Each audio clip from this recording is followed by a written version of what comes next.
tentang denaturasi protein. Denaturasi protein dapat diartikan sebagai suatu proses perubahan konfigurasi molekul protein tanpa menyebabkan kerusakan ikatan peptida.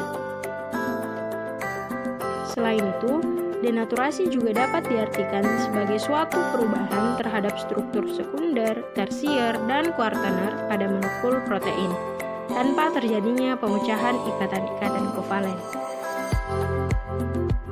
Adapun mekanisme denaturasi terbagi menjadi 3. Yang pertama, denaturasi protein akibat panas. Kondisi panas dapat memutuskan ikatan hidrogen dan interaksi hidrofobik nonpolar yang memopang struktur sekunder dan tersier molekul protein. 2. Denaturasi protein akibat asam basa. Asam basa dapat memutuskan jembatan garam pada struktur tersier protein, dikarenakan akan terdisosiasi menjadi produk bermuatan ionik. Mekanisme denaturasi berlangsung ketika terjadi reaksi substitusi antara ion negatif dan ion positif. Kemudian yang ketiga adalah denaturasi protein akibat logam berat. Protein yang bereaksi dengan logam berat akan membentuk protein logam yang tak larut, kemudian akan mengalami presipitasi bila bereaksi dengan ion logam. Nah, pada percobaan kali ini, kita akan melakukan denaturasi protein akibat panas dengan menggunakan media telur. Let's check the video. Pertama, kita siapkan 2 butir telur bebek dan juga 2 butir telur ayam. Kemudian, telur tersebut akan dipanaskan dalam jangka waktu yang berbeda. Yang pertama berlangsung selama 5 menit dan yang kedua berlangsung selama 10 menit.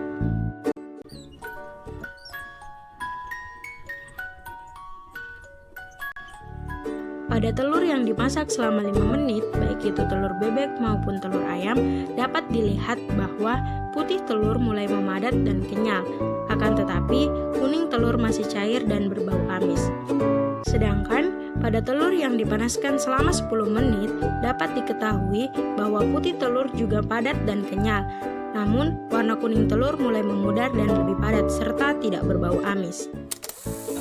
Perlakuan merebus telur dalam air panas ini merupakan salah satu cara yang bisa dilakukan untuk mengubah ikatan rantai protein dalam telur. Protein dalam telur yang direbus pertama-tama akan membuka dan memungkinkan protein untuk saling terhubung ke protein lainnya.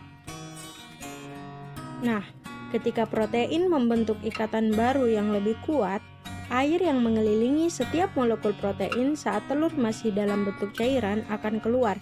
Sehingga inilah yang menyebabkan telur akan mengeras dan berbentuk padat setelah direbus. Perlakuan denaturasi ini dapat menimbulkan beberapa dampak, seperti berkurangnya bahkan hilangnya aktivitas enzimatik, penghancuran racun, peningkatan daya cerna, dan lain sebagainya. Baiklah, itulah tadi penjelasan mengenai denaturasi protein. Kurang dan lebihnya mohon dimaafkan. Semoga bermanfaat.